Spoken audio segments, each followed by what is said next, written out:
2019년도에 여론이 반영돼서 이제 법 개정이 되면서 예전에는 음주 삼진아웃 제도로 불렸던 그 음주운전에 대한 처벌이 음주 이진아웃으로 변경되면서 처벌 수위는 그 이전에 비해서 한 2배 정도 높아졌습니다.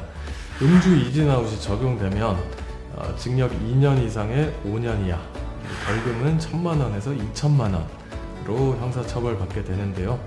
음주운전 사건에서는 기본적으로 혈중 알코올 농도, 그리고 주행 거리, 그리고 기존 동종 전과가 얼마나 있는지, 그리고 동종 전과가 있다면 그 처벌 수위는 어땠는지 등등이 기본 변수로 작용을 하게 되겠고요.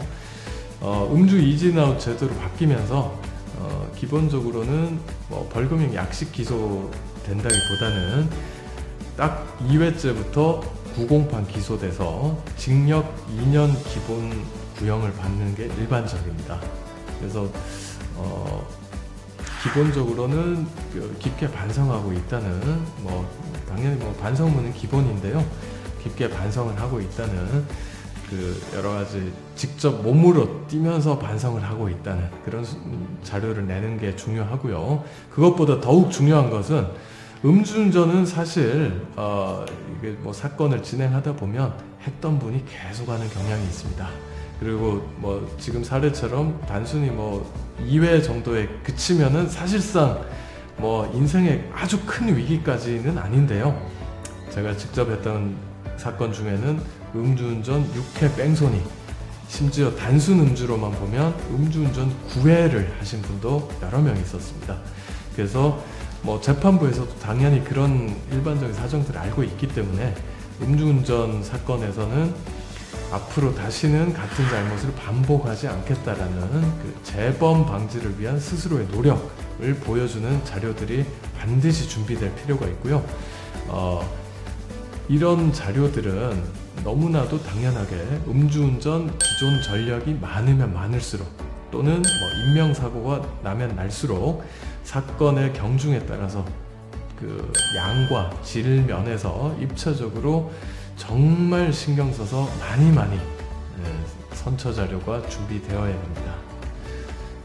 그리고 음주운전 특성상 재범 방지를, 저는 이렇게 재범 방지를 위해 스스로 노력하고 있습니다 라고 보여주기 위해서는 자발적인 정신과 진료라든가 또는 금주 클리닉 센터의 지속적인 상담과 진료 내역, 그리고 가장 근본 원인이 되는 것은 술 아니겠습니까? 그래서 저는 술을 아예 이번 기회로 끊었습니다. 그리고 평생 다시는 마시지 않겠습니다 라는 걸 보여주기 위해서 서약서라든가 또는 음주 측정할 수 있는 그 기기를 사가지고 본인이 스스로 매일 정해진 시간에 촬영을 한다든가 등의 노력이 필요하겠습니다. 그리고 기본적으로 필요한 것은 또 근본 원인은 술이지만 또 다른 원인은 자동차가 직접적이기 때문에 자동차는 제3자에게 양도를 한다든가 하는 그런 처분 관련된 계약서라든가 아니면 자동차 그 등록증 등을 제출하는 것도 좋은 자료가 될 수 있겠습니다. 음주운전 사건은 사실 제가 기소유예를 받아본 적이 한 2번 정도 있는데요.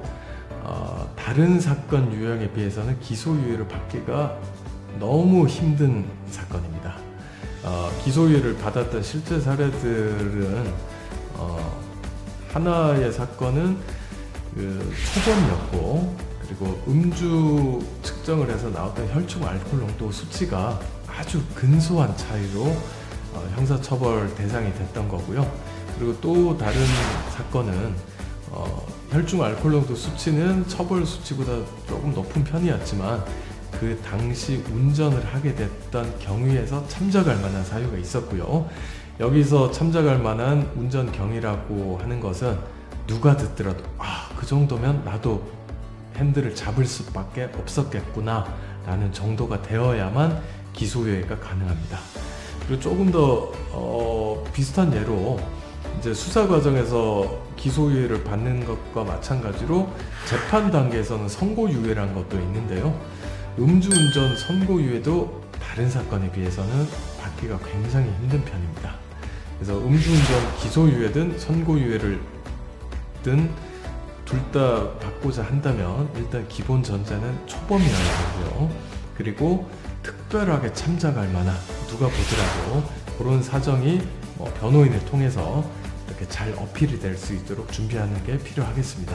집에 아내가, 임신한 아내가 있는데 출산 시기가 가까워져 왔는데 술자리에 있는데 복통을 호소해서 119나 누구 친척한테 부탁했는데 다 전화가 안 돼요. 그래서 급하게 갔다. 이 정도 있어야 제일. 그리고 지금 사회 유명인이나 네.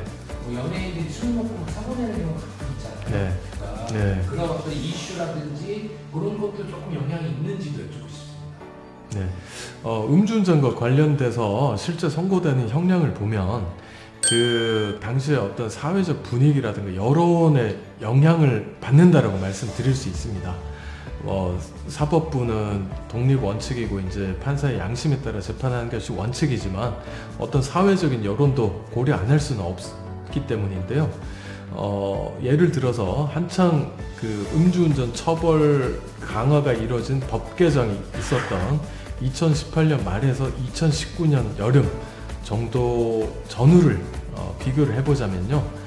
그 한창 국회에 새로운 개정법이 올라가 있을 때 그때 만약에 똑같은 사건으로 했으면은 실형 선고되는 빈도가 굉장히 높았었습니다.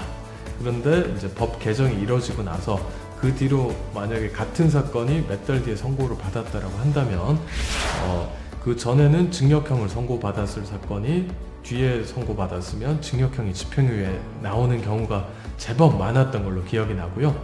그리고 만약에 음주운전 뺑소니로 사람까지 다친 사고라고 합시다 라고 하면은 요즘에는 이슈가 되는 사건들은 국민청원이 이루어지는 경우도 많은데요.